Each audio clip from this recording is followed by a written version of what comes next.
कुछ लोग उसे काउंट पर्डियम का निकम्मा उत्तराधिकारी मानते थे, लेकिन आज उसके सामने खड़ा दुश्मन पूरी तरह हैरान था। उसने सेसिल को मारने के लिए एक महंगा और खतरनाक जाल बिछाया था, मगर सेसिल के चेहरे पर जरा भी डर नहीं था। दुश्मन कौंपती आवाज में बोला, क्या तुम सचमुच वही मूर्ख सेसिल पर्डियम हो? क्या तुम्हें पहले से मेरे जाल के बारे में पता था? उसे सिर्फ जाल के बारे में ही नहीं पता था, उसे दुश्मन की सेना की संख्या पता थी, उसके जासूसों की जानकारी थी, और उन लोगों के नाम भी मालूम थे जिन्होंने गुप्त रूप से सेना की मदद की थी। ये सुनकर दुश्मन के पैरों तले जमीन खिसक गई, क्योंकि ये योजना इतनी गोपनीय थी कि उसने किसी को नहीं बताई थी। तब सेसिल ने उसकी आंखों में देखते हुए कहा, जितनी बार चाहो हमला कर लो, क्योंकि ये युद्ध हो या अगला, मैं हर बार जीतूंगा। लेकिन आखिर उसे भविष्य की इतनी जानकारी कैसे थी? 1 साल पहले लुथानिया साम्राज्य के पास अंतिम युद्ध चल रहा था। यही वो दिन था जब महान भाड़े का सैनिक और महाद्वीप के 7 सबसे शक्तिशाली पुरुषों में से एक सेसिल पर्डियम हार चुका था। जमीन पर घायल पड़े सेसिल के सामने दुश्मन राजा खड़ा था। उसने घोषणा की कि युद्ध समाप्त हो चुका है, और पूछा, मरने से पहले कोई आखिरी इच्छा? सेसिल की आंखों में केवल पछतावा था। उसे अपनी मौत का दुख नहीं था, उसे दुख था कि वो अपने परिवार का बदला नहीं ले सका। उसने गुस्से से कहा, मुझे मार दो। लेकिन तभी दुश्मन राजा ने एक ऐसा सच बताया जिसने सेसिल को अंदर तक हिला दिया। उसने बताया कि पर्डियम परिवार के विनाश के पीछे सिर्फ ड्यूक नहीं था, बल्कि कई लोग मिलकर उसकी पूरी फैमिली को खत्म करने की साजिश में शामिल थे। यह सुनकर सेसिल का खून खौल उठा, लेकिन अब बहुत देर हो चुकी थी। उसका शरीर जवाब दे चुका था, और कुछ ही क्षण बाद अंधेरा छा गया। लेकिन जब सेसिल ने दोबारा आंखें खोली, वो जिंदा था, उसका शरीर जवान था, उसकी चोटें गायब थीं, और सबसे हैरानी की बात, वो 1 साल पीछे अतीत में लौट चुका था। पहले तो उसे लगा कि ये कोई भ्रम है, शायद किसी जादूगर ने उसे कैद कर लिया है। लेकिन जब उसने बाहर निकल कर देखा तो उसका दिल तेजी से धड़कने लगा।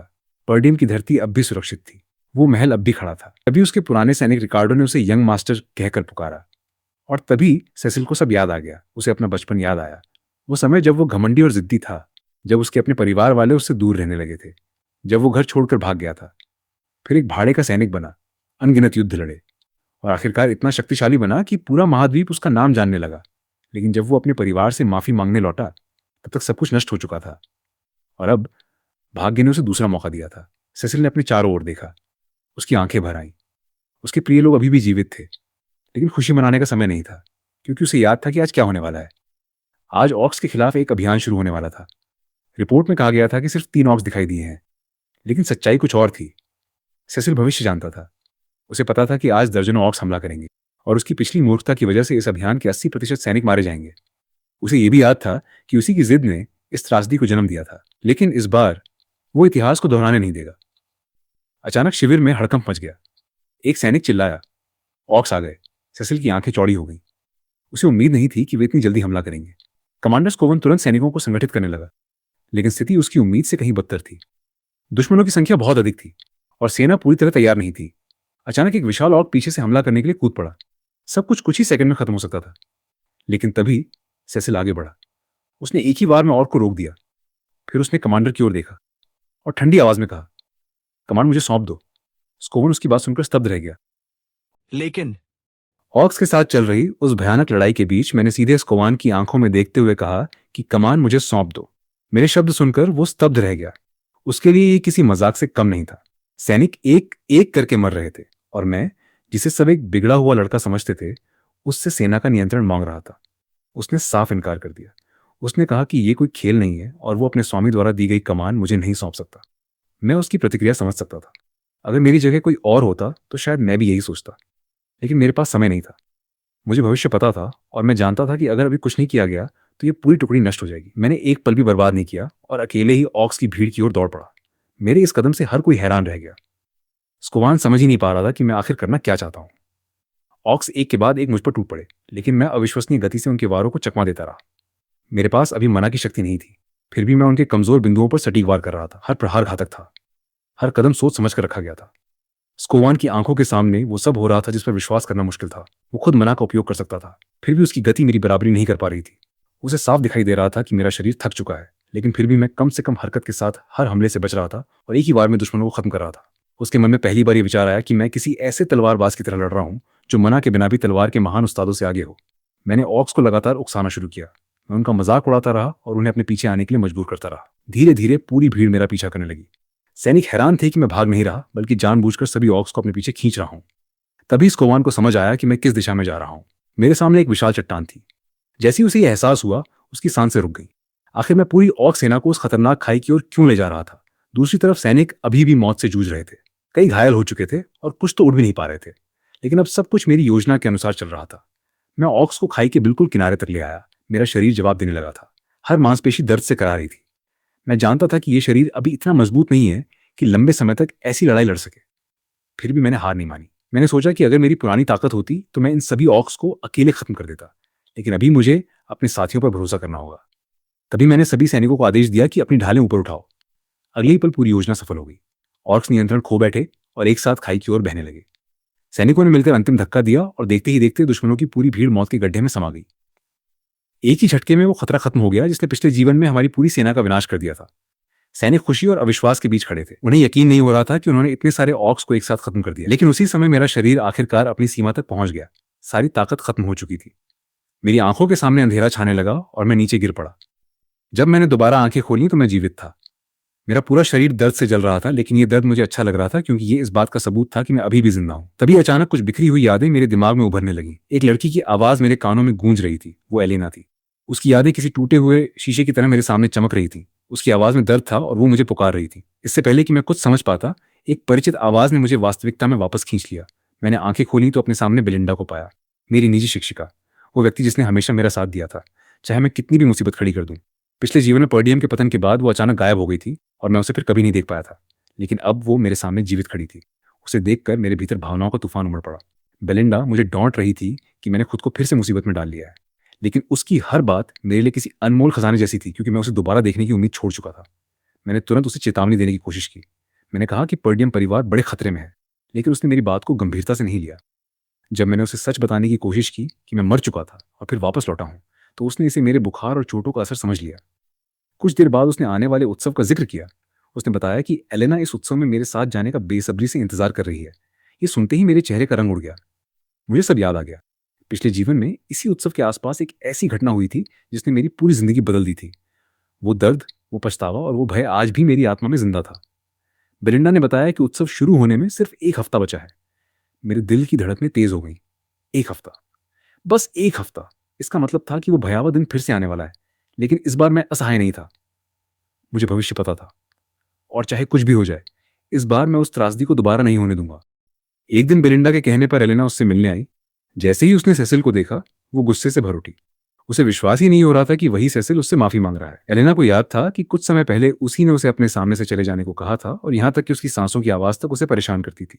लेकिन सेसिल को यह सब याद नहीं था। वो भीतर ही भीतर शर्मिंदा हो गया।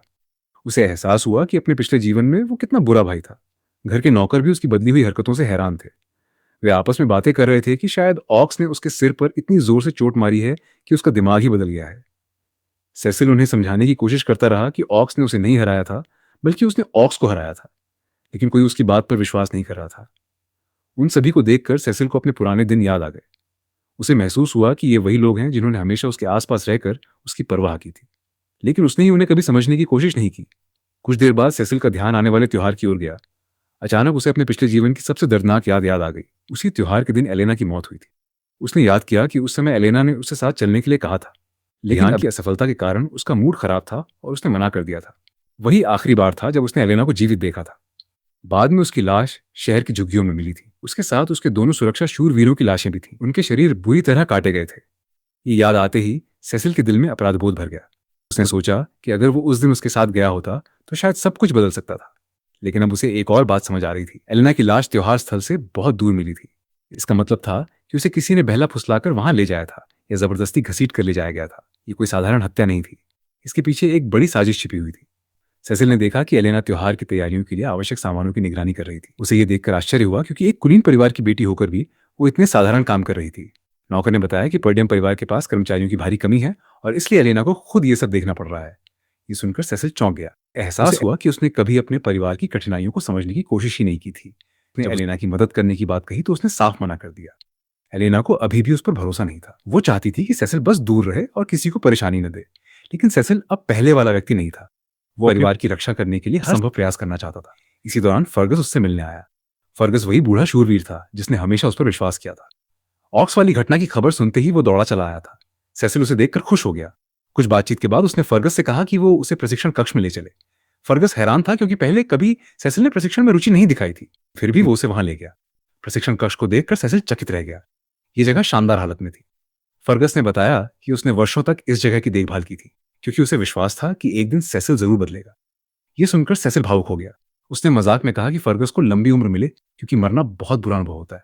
फर्गस हंस पड़ा और बोला कि उसकी बातें ऐसे लग रही हैं जैसे वो एक पूरा जीवन जी कर आया हो। सेसिल मन ही मन मुस्कुराया क्योंकि यही सच था। जब फर्गस चला गया तो सेसिल ने सोचा कि इस उम्र में उसे लगता था कि उसके आसपास हर व्यक्ति उसका दुश्मन है, लेकिन वास्तव में समस्या उसके अपने नजरिए में थी।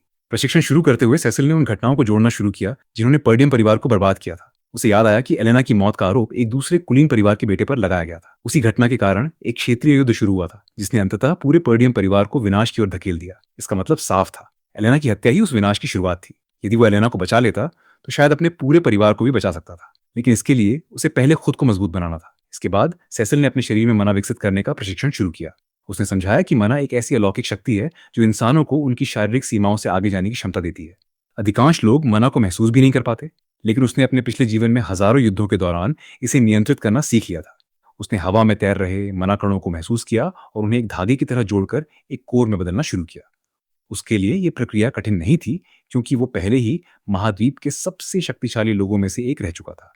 लेकिन उसकी असली ताकत केवल एक मना कोर नहीं थी। अपने पिछले जीवन में उसे एक अधूरी जादुई पुस्तक मिली थी जिसने उसे एक अनोखी तकनीक सिखाई थी।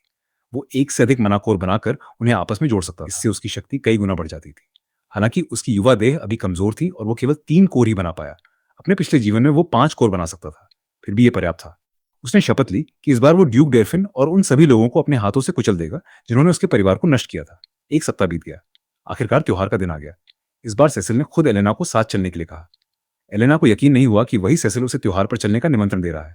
उसने बताया कि पूरे सप्ताह वो केवल प्रशिक्षण करता रहा है और पूरी तरह बदल चुका है। धीरे धीरे लोगों का नजरिया भी उसके प्रति बदलने लगा था। लेकिन सेसिल का ध्यान केवल एक चीज पर था। उसे पता था कि यही वो दिन है जब एलेना की हत्या होने वाली थी। पूरे त्योहार के दौरान उसकी निगाहें हर दिशा में खतरे की तलाश करती रहीं। समय बीतता गया लेकिन कुछ नहीं हुआ। उसे लगने लगा कि शायद उसकी मौजूदगी ने भविष्य बदल दिया है। तभी एलेना ने कहा कि उसने सुना है कि इस साल दूसरे इलाके में कोई नया कार्यक्रम हो रहा है और वो उसे देखना चाहती है। सेसिल ने सहमति में सिर हिलाया, लेकिन जैसे ही दोनों आगे बढ़ने वाले थे, अचानक भीड़ के बीच से एक रहस्यमयी आवाज सुनाई दी, तो तुम दोनों यहीं हो। और लेकिन सेसिल के लिए ये सिर्फ एक सामान्य मुलाकात नहीं थी। जैसे ही उसने उन लोगों को देखा, उसकी आंखों में गुस्सा भर गया। उसके सामने खड़े थे जमाल और फिलिप, वही 2 लोग जो बचपन से एलेना की सुरक्षा के लिए जिम्मेदार थे। पूरे पर्डियम क्षेत्र में उनसे ज्यादा भरोसेमंद लोग कोई नहीं माने जाते थे, लेकिन सेसिल सच्चाई जानता था। अपने पिछले जीवन में सभी को बताया गया था कि ये दोनों एलेना की रक्षा करते हुए मारे गए थे। कुछ देर बाद एलेना को बताया गया कि त्योहार से थोड़ी दूर एक नई प्रस्तुति होने वाली है। उत्सुक होकर वो वहां जाने के लिए तैयार हो गई। सेसिल तुरंत सतर्क हो गया क्योंकि उसे याद था कि पिछले जीवन में भी सब कुछ इसी तरह शुरू हुआ था। जमाल और फिलिप उन्हें एक सुनसान और गंदी गली की ओर ले जाने लगे। वहां न तो कोई भीड़ थी और न ही किसी कार्यक्रम का कोई निशान। एलेना को भी अजीब लगने लगा। उसने पूछा कि यहाँ कोई कार्यक्रम कैसे हो सकता है जबकि पूरी जगह वीरान पड़ी है। लेकिन फिलिप बार बार कहता रहा कि तैयारी अभी पूरी नहीं हुई है और थोड़ी देर इंतजार करना चाहिए। सेसिल चारों ओर नजर दौड़ाने लगा। उसने तुरंत पहचान लिया कि ये एक जाल है। गली के सभी रास्तों को बाधाओं से बंद कर दिया गया था ताकि कोई भाग न सके। ये सब पहले से योजना बनाकर किया गया था। एलेना को भी जमाल और फिलिप का व्यवहार अजीब लगने लगा। तभी जमाल ने आखिरकार अपना असली चेहरा दिखा दिया। उसने कहा कि उन्हें एक बहुत अच्छा सौदा मिला है। अगले ही पल कई हथियारबंद लोग अंधेरे से बाहर निकल आए। उनमें से एक ने पुष्टि की कि उनका सौदा पूरा हो चुका है क्योंकि एलेना को ठीक उसी जगह लाया गया था जहां उन्हें चाहिए था। जमाल ने बिना किसी शर्म के स्वीकार कर लिया कि उसने अपनी मालकिन को पैसे के लिए बेच दिया है। इतना ही नहीं, उसने ये भी कहा कि सेसिल को भी मुफ्त में उनके हवाले कर देगा। यह सुनकर एलेना स्तब्ध रह गई। जिन लोगों पर उसने जीवन भर भरोसा किया था वही उसे धोखा दे चुके थे। लेकिन सेसिल को कोई आश्चर्य नहीं हुआ। वो पहले से सब जानता था। उसने जमाल से पूछा कि क्या उसे सच में लगता है कि वो इस विश्वासघात के बाद बच निकलेगा।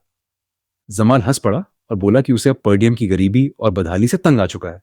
वो यहां से दूर भाग जाना चाहता है। लेकिन सेसिल ने साफ शब्दों में कहा कि चाहे हालात कितने भी बुरे हों, इससे विश्वासघात कभी सही नहीं हो जाता। बातचीत खत्म होते ही लड़ाई शुरू हो गई। दुश्मनों ने सोचा था कि सेसिल अभी भी वही कमजोर और बिगड़ा हुआ लड़का है जिसके बारे में उन्होंने सुना था, लेकिन अगले ही पल उनका भ्रम टूट गया। सेसिल बिजली की गति से आगे बढ़ा और कुछ ही सेकंड में 2 प्रशिक्षित शूरवीरों को जमीन पर गिरा दिया। ये देखकर सभी लोग हैरान रह गए। किसी को विश्वास नहीं हो रहा था कि काउंट पर्डियम का बेटा इतनी आसानी से शूरवीरों को हरा सकता है। सबसे ज्यादा चौंकाने वाली बात यह थी कि उसके हमलों में मना का उपयोग हो रहा था। एलेना भी स्तब्ध खड़ी थी।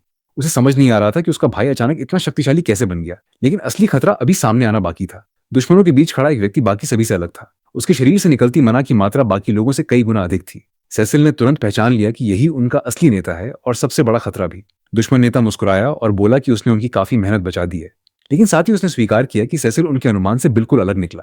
सेसिल ने बिना समय गंवाए उससे पूछा कि उसे किसने भेजा है, लेकिन वो व्यक्ति हंस पड़ा और बोला कि मरने वाले को यह जानने की जरूरत नहीं होती। उसके पीछे खड़े मालिक ने आदेश दिया कि सेसिल को तुरंत मत मारना, उसे जिंदा रखकर टुकड़े टुकड़े करना ताकि उसका पिता दुख से पागल हो जाए। साफ था कि यह सिर्फ अपहरण नहीं था, इसके पीछे पर्डियम परिवार को बर्बाद करने की गहरी साजिश छिपी हुई थी। अचानक दुश्मन नेता ने अपनी उपस्थिति छिपाकर तेज हमला किया, लेकिन सेसिल ने आखिरी क्षण में वार को रोक लिया। दुश्मन खुद हैरान रह गया, उसे विश्वास नहीं हुआ कि कोई उसकी छिपी हुई चाल को पहचान सकता है। उसने महसूस किया कि अगर उसके पास थोड़ा भी कम मना होता तो उसका सिर धड़ से अलग हो जाता। अब उसे समझ आने लगा था कि उसके सामने कोई साधारण लड़का नहीं बल्कि बेहद खतरनाक प्रतिद्वंद्वी खड़ा है। इसके बावजूद वो पीछे हटने वाला नहीं था। उसने कहा कि चाहे सेसिल ने ये अजीब लड़ाई की शैली कहां से सीखी हो, उसका अंत यही होने वाला है। लेकिन सेसिल के चेहरे पर कोई डर नहीं था। उसने हजारों युद्ध लड़े थे। वो जानता था कि उसके सामने खड़ा दुश्मन शक्तिशाली है, लेकिन वो ये भी जानता था कि इस बार इतिहास दोहराया नहीं जाएगा। एलेना को बचाना ही उसके दूसरे जीवन का पहला लक्ष्य था और वो किसी भी कीमत पर इसे पूरा करने वाला था। और इसी खतरनाक टकराव के बीच उसके सामने खड़ा था दुश्मनों का सबसे खतरनाक योद्धा, फ्रैंक। वो एक शक्तिशाली मना उपयोग करता था और उसे पूरा विश्वास था कि एक कमजोर दिखने वाला लड़का उसका कुछ नहीं बिगाड़ सकता। लेकिन फ्रैंक ये नहीं जानता था कि उसके सामने खड़ा व्यक्ति कोई साधारण युवक नहीं, बल्कि भविष्य का मर्सिनरी किंग था, जिसने अपने पिछले जीवन में हजारों युद्धों का अनुभव हासिल किया था। फ्रैंक ने अपनी तलवार संभाली और आत्मविश्वास से कहा कि चाहे सेसिल ने कितनी भी अजीब लड़ाई की तकनीक सीख ली हो, वो उसे अपनी मौजूदा मना शक्ति के साथ कभी नहीं हरा सकता। लेकिन अगले ही पल कुछ ऐसा हुआ जिसने उसे अंदर तक हिला दिया। जैसे ही दोनों की तलवारें टकराईं, सेसिल के हमलों की ताकत अचानक कई गुना बढ़ गई। फ्रैंक पीछे की ओर लड़ खड़ा गया। उसे समझ नहीं आया कि आखिर एक ही पल में इतनी शक्ति कहां से आ गई। सेसिल के मन में उस समय अपने पिछले जीवन की यादें चल रही थीं। फ्रैंक दोबारा हमला करने के लिए आगे बढ़ा, लेकिन इस बार उसके चेहरे पर आत्मविश्वास की जगह चिंता दिखाई दे रही थी। अचानक उसे महसूस हुआ कि सेसिल के शरीर से निकल रही मना की मात्रा तेजी से बढ़ रही है। उसकी आंखें फैल गईं। उसने अविश्वास से पूछा कि आखिर उसने अपनी मना को इतनी ज्यादा कैसे बढ़ा लिया। लेकिन ये सेसिल की सबसे बड़ी ताकत थी। अपने पिछले जीवन में उसने एक अनोखी तकनीक विकसित की थी, जिसमें वो कई मना कोर बनाकर उन्हें एक साथ सक्रिय कर सकता था। सामान्य योद्धाओं के पास केवल एक मना कोर होता था, लेकिन सेसिल 3 अलग अलग कोर का उपयोग कर रहा था। यही तकनीक उसे महाद्वीप के 7 सबसे शक्तिशाली लोगों में शामिल करती थी। हालांकि ये तकनीक बेहद खतरनाक थी। इससे उसकी शक्ति विस्फोटक रूप से बढ़ जाती थी, लेकिन बदले में उसका शरीर और मना बहुत तेजी से खत्म होते थे। अपने पिछले जीवन में भी यही कमजोरी उसकी हार का कारण बनी थी। फ्रैंक अब पहली बार सचमुच डर गया था। उसे समझ आ गया था कि यह लड़का उसके अनुमान से कहीं अधिक खतरनाक है, लेकिन तब तक बहुत देर हो चुकी थी। सेसिल ने अपनी गति और ताकत को चरम पर पहुंचाते हुए लगातार हमले शुरू कर दिए। हर बार पहले से ज्यादा भारी था। फ्रैंक ने बचने की कोशिश की, लेकिन उसके कदम लड़खड़ाने लगे। कुछ ही क्षणों में लड़ाई का पलड़ा पूरी तरह बदल चुका था। अंततः सेसिल का अंतिम वार सीधे फ्रैंक पर पड़ा। भारी विस्फोट जैसी शक्ति के साथ उसका हमला सफल हुआ और फ्रैंक जमीन पर गिर पड़ा। लड़ाई खत्म हो चुकी थी, लेकिन सेसिल की मुश्किलें अभी समाप्त नहीं हुई थी। तीनों मना कोर का उपयोग करने से उसका शरीर पूरी तरह थक चुका था। फिर भी उसने खुद को बेहोश होने से रोका, क्योंकि उसे पता था कि अभी एक और महत्वपूर्ण काम बाकी है। लड़ाई के बाद उसने आसपास के इलाके की जांच शुरू की। तभी उसकी नजर कुछ लाशों पर पड़ी। ये वही दृश्य था जिसे उसने अपने पिछले जीवन में भी देखा था, लेकिन उस समय वो इसके पीछे की सच्चाई नहीं समझ पाया था। उन शवों में काउंट डिगाल का बेटा और उसका निजी शूरवीर शामिल थे। दोनों की हत्या पहले ही की जा चुकी थी। सेसिल ने तुरंत समझ लिया कि पूरी साजिश कैसे काम करती थी। षड्यंत्रकारियों ने पहले इन लोगों की हत्या की थी, फिर एलेना को मारकर उसकी लाश इनके पास फेंक दी गई थी। इसके बाद सारे सबूत इस तरह तैयार किए गए कि ऐसा लगे जैसे डिगाल परिवार का बेटा एलेना की मौत का जिम्मेदार था। यही झूठ बाद में 2 कुलीन परिवारों के बीच भयंकर क्षेत्रीय युद्ध का कारण बना था, और वही युद्ध अंततः पर्डियम परिवार के विनाश की शुरुआत बना। अब जब सच्चाई उसके सामने थी, सेसिल ने तुरंत फैसला कर लिया। उसने कहा कि वो दुश्मनों को उनकी योजना सफल नहीं होने देगा। अगर ये लाशें सबूत के रूप में इस्तेमाल ही नहीं होंगी तो युद्ध शुरू ही नहीं होगा। ये सोचकर उसने उन शवों को नष्ट करने का निर्णय लिया। ये एक कठोर कदम था। इस बार वो अपने परिवार को उसी दुखद अंत तक पहुंचने नहीं देगा। फ्रैंक को हराने और एलेना को बचाने के बाद सेसिल को लगा था कि उसने दुश्मनों की एक बड़ी योजना को नाकाम कर दिया है। एक गुप्त बैठक में कई प्रभावशाली कुलीन लोग इकट्ठा हुए थे। उनके सामने रिपोर्ट रखी गई कि पर्डियम में भेजे गए हत्यारे असफल हो चुके हैं। एलेना जीवित बच गई थी और फ्रैंक भी अपना मिशन पूरा नहीं कर पाया था। यह सुनते ही कमरे का माहौल तनावपूर्ण हो गया। उनमें से एक व्यक्ति ने कहा कि उन्होंने अपनी खुफिया इकाई के सबसे शक्तिशाली सदस्य को भेजा था, फिर भी वो असफल कैसे हो सकता है। दूसरे ने जवाब दिया कि उन्होंने सेसिल पर्डियम को बहुत हल्के में लिया था। वो अब वैसा नहीं रहा जैसा वे समझते थे। पहले उसे एक निकम्मा और बेकार उत्तराधिकारी माना जाता था, लेकिन अब वो पूरी तरह अलग दिखाई दे रहा था। उनके नेता का गुस्सा बढ़ता जा रहा था। उसने सभी को चुप रहने का आदेश दिया और पूछा कि आखिर उनकी खुफिया इकाई इतनी बुनियादी जानकारी जुटाने में भी कैसे असफल हो सकती है। जब एक व्यक्ति ने दूसरा मौका मांगा तो नेता और भी भड़क गया। उसके लिए ये असफलता अस्वीकार्य थी। तभी एक षड्यंत्रकारी आगे बढ़ा और बोला कि इस बार वो खुद सेसिल पर्डियम को खत्म कर देगा। नेता ने पूछा कि वो ये कैसे करेगा। तब उसने एक नाम लिया, कैनलोगस। उसने बताया कि कैनलोगस युवा पीढ़ी के सबसे ताकतवर लड़ाकों में से एक है। केवल शारीरिक शक्ति के मामले में उसका कोई मुकाबला नहीं था। सबसे महत्वपूर्ण बात यह थी कि वो सेसिल का चचेरा भाई था, इसलिए उसे पर्डियम भेजना और दोनों के बीच टकराव पैदा करना बेहद आसान होगा।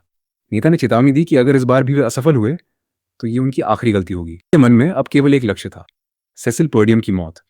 उधर पर्डियम में सेसिल अपनी ताकत बढ़ाने में लगा हुआ था।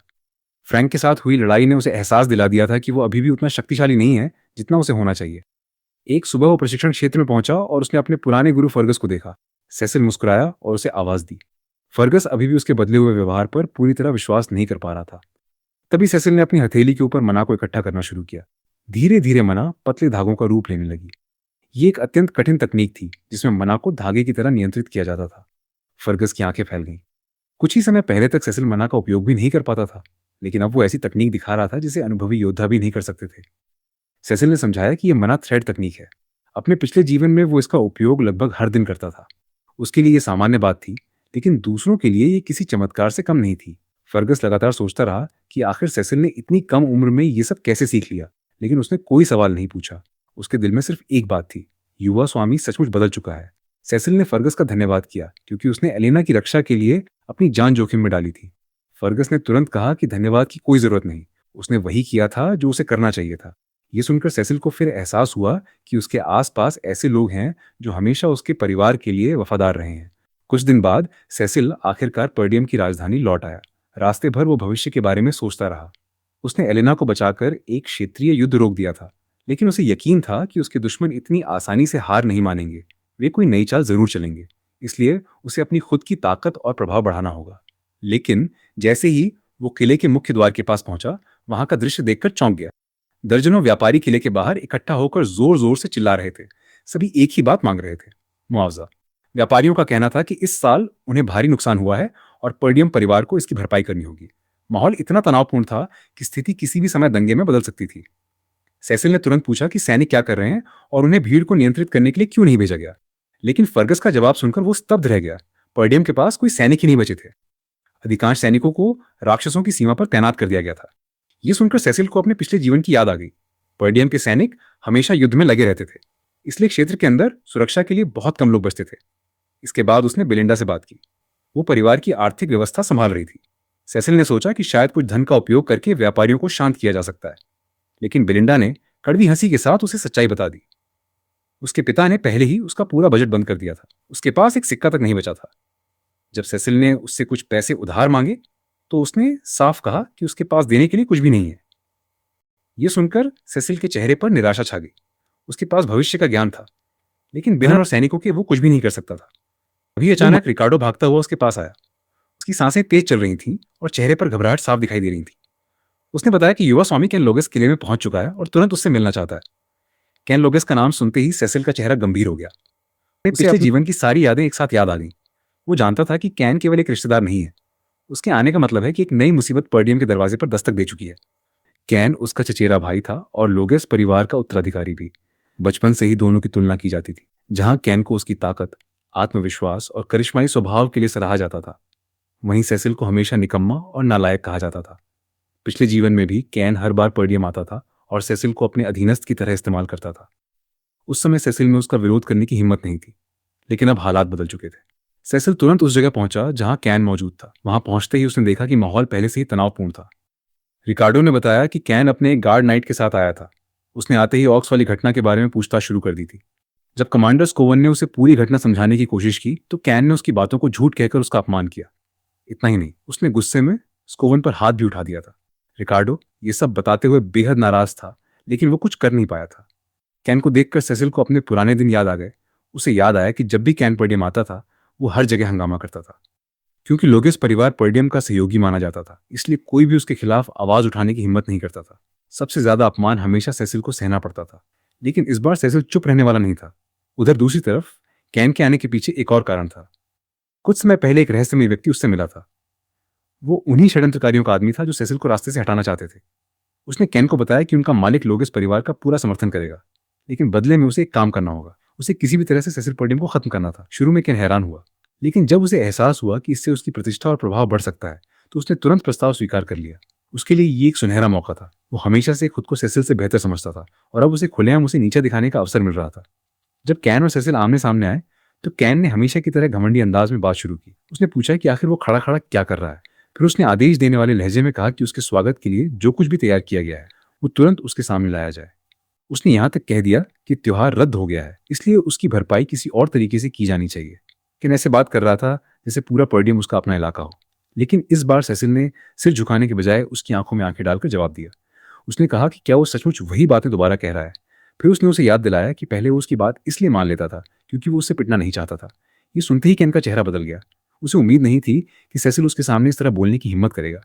इसके बाद सेसिल ने एक और बड़ा झटका दिया। उसने कैन से उन सभी पैसों की मांग कर दी जो उसने पिछले कई सालों में उसकी खातिर खर्च किए थे। उसने कहा कि कैन हमेशा उससे चीजें तैयार करवाता था लेकिन कभी उसका भुगतान नहीं करता था। अब वो अपना सारा पैसा वापस चाहता है। ये सुनकर वहां मौजूद सभी लोग स्तब्ध रह गए। कैन को लगा कि सेसिल मजाक कर रहा है, लेकिन सेसिल पूरी तरह गंभीर था। उसने साफ कहा कि वो अब किसी का नौकर नहीं है और उसे तुरंत अपना पैसा चाहिए। कैन का गुस्सा बढ़ता जा रहा था। उसने ताना मारते हुए कहा कि लगता है सेसिल खुद को बहुत ताकतवर समझने लगा है। फिर उसने उसे बेकार जोंक और निकम्मा इंसान कहकर अपमानित किया। लेकिन जैसे ही उसने हमला करने की कोशिश की, कुछ ऐसा हुआ जिसकी उसे बिल्कुल उम्मीद नहीं थी। सेसिल ने उसका वार रोक दिया। किसी को विश्वास नहीं हुआ कि सेसिल ने कैन के हमले का सामना कर लिया है। आसपास खड़े सैनिक हैरान रह गए। कैन के मन में तुरंत शक पैदा हुआ। उसे समझ नहीं आ रहा था कि सेसिल अचानक इतना मजबूत कैसे हो गया। लेकिन तभी उसे अपने गुप्त मिशन की याद आई। उसने सोचा कि अगर वो इस स्थिति का सही इस्तेमाल करे तो आसानी से सेसिल को मार सकता है और षड्यंत्रकारियों की नजर में अपनी कीमत बढ़ा सकता है।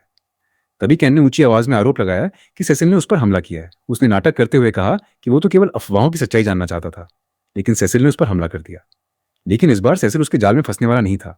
उसने सबके सामने घोषणा कर दी कि वो कैन लोगेस को औपचारिक द्वंद्व युद्ध की चुनौती देता है। पूरा मैदान शांत हो गया। सेसिल ने कहा कि कैन ने पर्डियम के उत्तराधिकारी का अपमान किया है और उनके एक सैनिक पर हमला करके पूरे परिवार की प्रतिष्ठा को ठेस पहुंचाई है। इसलिए अब उसके पास चुनौती स्वीकार करने के अलावा कोई दूसरा विकल्प नहीं है। ये सुनते ही कैन के चेहरे पर एक खतरनाक मुस्कान उभर आई। उसने कहा कि वो हमेशा जानता था कि सेसिल मूर्ख है, लेकिन उसे उम्मीद नहीं थी कि वो खुद अपनी कब्र खोदेगा। फिर उसने चुनौती स्वीकार कर ली और चेतावनी दी कि अगर वो मर गया तो उसके लिए किसी और को दोष न दे। लेकिन सेसिल का असली खेल अभी शुरू हुआ था। जैसे ही द्वंद्व युद्ध तय हुआ, उसने तुरंत रिकार्डो को बुलाया। रिकार्डो भागकर उसके पास आया और पूछा कि उसे क्या करना है। तब उसने कहा कि किले के बाहर विरोध कर रहे सभी व्यापारियों को तुरंत यहां बुलाया जाए। कुछ ही समय में मैदान लोगों से भर गया। स्थानीय नागरिक सभी इस मुकाबले को देखने के लिए इकट्ठा हो गए। हर कोई यही सोच रहा था कि सेसिल ने आखिर इतनी बड़ी चुनौती क्यों स्वीकार की। ज्यादातर लोगों का मानना था कि कैन आसानी से जीत जाएगा। आखिर वो लोगेस परिवार का सबसे प्रतिभाशाली युवा योद्धा माना जाता था।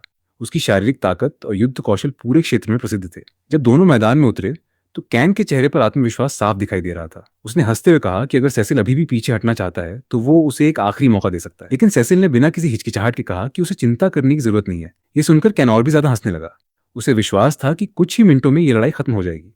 उसी समय सेसिल ने व्यापारियों की ओर देखा और ऊंची आवाज में घोषणा की कि वो इस मुकाबले पर सट्टा लगाना चाहता है। ये सुनते ही सभी लोग हैरान रह गए। व्यापारियों की आंखें चमक उठी। कुछ ही देर में मैदान के किनारे अस्थायी सट्टा बाजार बन गया। लगभग सभी लोगों ने कैन पर दांव लगाया। किसी को भी नहीं लगता था कि सेसिल जीत सकता है, लेकिन यही वो परिणाम था जिसकी सेसिल को उम्मीद थी। सेसिल ने अपनी जेब से बची हुई थोड़ी सी रकम निकाली और पूरी राशि खुद पर लगा दी। लोगों ने इसे पागलपन समझा, लेकिन उसके चेहरे पर आत्मविश्वास बना रहा।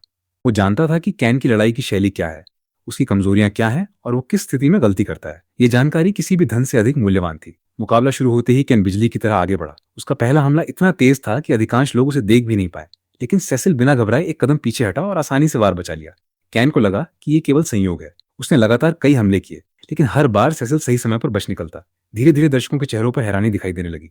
कैन का गुस्सा बढ़ता जा रहा था। उसे समझ नहीं आ रहा था कि उसके हमले बार कैसे विफल हो रहे हैं। आखिरकार उसने अपनी पूरी ताकत के साथ एक भारी वार किया। यही वो क्षण था जिसका सेसिल इंतजार कर रहा था। उसे पता था कि जब कैन गुस्से में आता है तो वो अपने संतुलन की परवाह नहीं करता। जैसे ही हमला आया, सेसिल एक तरफ हट गया और तुरंत पलटवार किया। पूरा मैदान शांत हो गया। सेसिल का वार सीधे कैन के कमजोर बिंदु पर लगा। कैन लड़खड़ा गया। पहली बार उसके चेहरे पर घबराहट दिखाई दी। उसे एहसास हुआ कि उसके सामने खड़ा व्यक्ति वही पुराना सेसिल नहीं है। लेकिन अब बहुत देर हो चुकी थी। सेसिल ने लगातार हमले शुरू कर दिए। हर वार सटीक था, हर कदम योजनाबद्ध था। ऐसा लग रहा था जैसे उसे पहले से पता हो कि कैन अगला कदम क्या उठाने वाला है। कुछ ही देर बाद कैन जमीन पर गिर पड़ा। पूरा मैदान स्तब्ध रह गया। किसी को विश्वास नहीं हो रहा था कि पर्डियम का बदनाम उत्तराधिकारी लोगेस परिवार के प्रतिभाशाली योद्धा को हरा चुका है। व्यापारी एक दूसरे का चेहरा देखने लगे। जिन्होंने कैन पर दांव लगाया था, उनके चेहरे उतर गए थे। वहीं सेसिल शांत खड़ा रहा, जैसे ये परिणाम पहले से तय हो। इसके बाद उसने व्यापारियों से अपनी जीत की राशि वसूल की। रकम उम्मीद से कहीं ज्यादा निकली। लोगों को तब समझ आया कि सेसिल ने यह मुकाबला केवल सम्मान के लिए नहीं लड़ा था। उसने एक ही चाल में पर्डियम के लिए धन भी जुटा लिया था। कैन जमीन पर पड़ा हुआ था। उसकी आंखों में अविश्वास साफ दिखाई दे रहा था। उसने कभी कल्पना भी नहीं की थी कि वो सेसिल से हार सकता है। आसपास खड़े लोग भी स्तब्ध थे। मुझे सबक सिखाओगे? बिना तलवार के तो तुम मेरे सामने टिक भी नहीं सकते। सामने खड़ा युवक बिल्कुल शांत था, तो फिर एक और शर्त लगाते हैं। भीड़ चुप हो गई। 2000 गोल्ड। मैं खुद पर दांव लगाता हूं। ये सुनते ही पूरा मैदान शोर से भर गया। लॉर्ड सेसिल और लॉर्ड केन के बीच निहत्था मुकाबला। अधिकतर लोग फिर से केन पर दांव लगाने लगे, लेकिन कुछ लोगों को अब संदेह होने लगा था। कुछ ही पलों बाद मुकाबला शुरू हुआ। विशालकाय योद्धा पूरी ताकत से आगे बढ़ा। उसके मुक्के हवा को चीर रहे थे, लेकिन सामने वाला हर वार से बच रहा था। वो इतनी तेजी से आगे बढ़ा कि किसी की आंखें उसका पीछा नहीं कर सकीं। पहली बार उसके प्रतिद्वंद्वी के चेहरे पर घबराहट दिखाई दी। तुम कभी मेरी आंखों में देखने की हिम्मत नहीं करते थे। जब भी मैं पोडियम आता था तुम हमेशा आदेश मानते थे। लेकिन अब सब कुछ बदल चुका था। ये वो पुराना लड़का नहीं था जिसे हर कोई कमजोर समझता था। ये वो व्यक्ति था जिसने भविष्य में अनगिनत युद्धों का अनुभव किया था। और अगले ही पल धड़ाम, एक शक्तिशाली प्रहार सीधे चेहरे पर पड़ा। वो जमीन पर गिर पड़ा। पूरा मैदान कुछ सेकंड तक शांत रहा। फिर अचानक लॉर्ड सेसिल जीत गए। चारों तरफ जयकारे गूंज उठे। दूसरी तरफ जिन्होंने केन पर दांव लगाया था वे सिर पकड़कर बैठ गए। हारने वाला खुद भी अपनी हार स्वीकार नहीं कर पा रहा था। उसका चेहरा अपमान से लाल हो चुका था। तभी विजेता धीरे धीरे उसके पास पहुंचा। मुझे तुम्हारे पिता के लिए बुरा लगता है। सामने वाला चौंक कर उसकी ओर देखने लगा। जब पूरी दुनिया ने पोडियम का साथ छोड़ दिया था तब भी काउंट लोगेस हमारे परिवार की मदद करते रहे, और तुम उनके नाम को शर्मिंदा कर रहे हो। उसके पास कोई जवाब नहीं था। कुछ देर बाद युवक मुस्कुराया और भीड़ की तरफ मुड़ा। अब असली काम की बात करते हैं। सभी लोग उसकी ओर देखने लगे। ये आदमी, उसने हार चुके योद्धा की तरफ इशारा किया, आप सबको बियर और स्टेक खिलाने वाला है। पहले तो लोग स्तब्ध रह गए, फिर पूरा मैदान खुशी से फट पड़ा। क्या बियर और स्टेक? कितने साल हो गए ऐसा खाना खाए हुए? उसने शांत भाव से कहा। 2000 गोल्ड शर्त के और 2000 गोल्ड हारने के, कुल 4000 गोल्ड। ये सुनकर उसके चेहरे पर दर्द साफ दिखाई देने लगा, लेकिन हार मानने के अलावा कोई रास्ता नहीं था। उस रात पूरा शहर जश्न मनाता रहा। अगली सुबह विजेता अपने कमरे में बैठा सोने की थैलियां गिन रहा था। 4000 गोल्ड। इतनी रकम से वो अपने परिवार की सेना को मजबूत कर सकता था और भविष्य के लिए तैयारी भी। तभी उसकी बहन और बेलिंडा कमरे में आ गई। तो बताओ, इतने सारे पैसे का क्या करोगे? क्या तुम्हें कुछ चाहिए? बिल्कुल नहीं। फिर उसके चेहरे पर शरारती मुस्कान आ गई। वैसे लीड अमेलिया का जन्मदिन आने वाला है, उसने हंसते हुए आगे कहा। तुमने ये सब उसी के लिए किया है ना? वाह, तो हमारे यंग मास्टर अपनी मंगेतर को प्रभावित करना चाहते हैं। ये सुनकर वो कुछ सेकंड तक दोनों को घूरता रहा। फिर बोला, मेरी मंगेतर है। उसे अपने परिवार को बचाने के लिए पैसों की जरूरत थी और इसी वजह से उसने तुरंत लाइपोल्ड क्षेत्र जाने का फैसला कर लिया। अगली सुबह उसके दिमाग में सिर्फ एक नाम घूम रहा था, अमेलिया लाइपोल्ड। एक ऐसी महिला जिसे पूरा उत्तर क्षेत्र दयालु, विनम्र और जनता से प्रेम करने वाली कुलीन महिला के रूप में जानता था। लेकिन भविष्य की यादें कुछ और ही कहानी सुनाती थीं। भविष्य में वही महिला ड्यूक डर्फिन के साथ मिलकर पर्डियम परिवार के विनाश में शामिल थी। यही कारण था कि वो इस मुलाकात को हल्के में नहीं ले सकता था। उसी समय शहर के एक बड़े बगीचे में एक युवती गरीबों और जरूरतमंदों की मदद कर रही थी। वो किसी राजकुमारी की तरह नहीं, बल्कि एक साधारण इंसान की तरह लोगों से बात कर रही थी। यही थी अमेलिया लाइपोल्ड। एक सेवक मुस्कुराते हुए बोला, आपने आज भी बहुत अच्छा काम किया मेरी लेडी। लेकिन जैसे ही आसपास के लोग चले गए उसका चेहरा बदल गया। उसकी आंखों में एक अलग ही चमक दिखाई देने लगी। एक सैनिक उसके सामने घुटनों के बल बैठा था। सब कुछ योजना के अनुसार चल रहा है? उसने शांत स्वर में पूछा। जी मेरी लेडी। हालांकि इस बार मैं उत्तर के सबसे शक्तिशाली तलवारबाज से मुकाबला हार गया। कुछ पल के लिए सन्नाटा छा गया। फिर उसके चेहरे पर हल्की मुस्कान उभरी। कोई बात नहीं, अभी अपने दांत दिखाने का समय नहीं आया है। हमारी ताकत अभी भी बढ़ रही है। सैनिक ने सिर झुका दिया। मेरी तलवार हमेशा आपकी रहेगी। उसने संतोष से सिर हिलाया। इसके बाद बातचीत का विषय बदल गया। एक्टियम कंपनी का क्या हाल है? सब कुछ ठीक चल रहा है। हम पर्डियम क्षेत्र छोड़ चुके सैनिकों और शूरवीरों को लगातार भर्ती कर रहे हैं। ये सुनकर उसके चेहरे पर संतुष्टि दिखाई दी। अच्छा, लेकिन याद रखना, यह संगठन एक साधारण व्यापारिक कंपनी जैसा दिखना चाहिए। जब तक हमारे पास पर्याप्त शक्ति इकट्ठी नहीं हो जाती किसी को भी सच्चाई का पता नहीं चलना चाहिए। इसी समय एक नौकर घबराते हुए भागता हुआ आया। मेरी लेडी, एक व्यक्ति बिना अनुमति के बगीचे में प्रवेश कर गया है। कौन? Lord Cecil Purdium. कुछ सेकंड के लिए उसके चेहरे पर आश्चर्य दिखाई दिया। वो यहाँ क्यों आया है? दूसरी तरफ सेसिल आराम से बगीचे में प्रवेश कर चुका था। कुछ ही देर बाद दोनों आमने सामने खड़े थे। Hello Amelia. उसने ठंडी नजरों से उसकी ओर देखा। बिना सूचना दिए यहां आना काफी असभ्य व्यवहार है। क्या तुम अपने शिष्टाचार भूल गए हो? लेकिन सामने खड़ा युवक बिल्कुल शांत था। तुम्हारा जन्मदिन आने वाला है। मैं तुम्हारे लिए एक उपहार लाया हूं। ये पास की एक कंपनी से खरीदा है। इसकी खुशबू काफी अच्छी है। उसने शीशी को देखा और अगले ही पल उसका चेहरा थोड़ा बदल गया, क्योंकि वो साधारण इत्र नहीं था। वो एक्टियम कंपनी का उत्पाद था जिसका अस्तित्व बेहद गोपनीय होना चाहिए था। एक्टियम कंपनी। उसकी आंखें सिकुड़ गईं। वो समझ चुकी थी सामने वाला युवक उसकी उम्मीद से कहीं ज्यादा जानता था, लेकिन उसने अपने भाव तुरंत छिपा लिए। मुझे समझ नहीं आ रहा कि तुम क्या कहना चाहते हो। सीधे मुद्दे पर आते हैं। मुझे पैसों की जरूरत है। कुछ सेकंड तक पूरा बगीचा शांत रहा। फिर उसके चेहरे पर अविश्वास उभर आया। क्या तुम सचमुच यहां आकर अपनी मंगेतर से पैसे मांग रहे हो? क्या ये काउंट पर्डियम की इच्छा है? नहीं, मैं खुद मांग रहा हूं। वैसे भी तुम मुझसे शादी करने वाली नहीं हो। ये सुनते ही उसकी आंखों में ठंडापन उतर आया।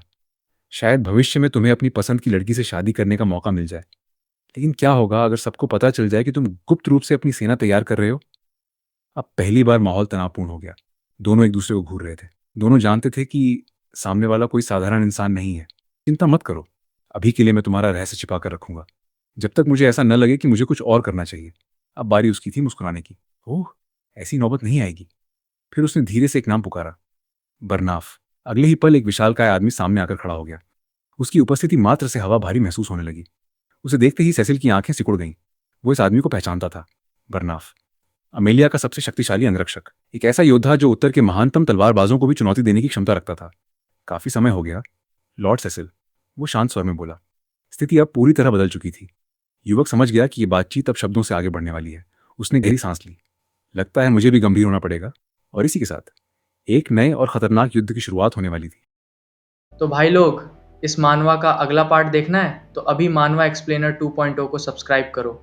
मिलते हैं अगले धमाकेदार एपिसोड में, तब तक के लिए टेक केयर।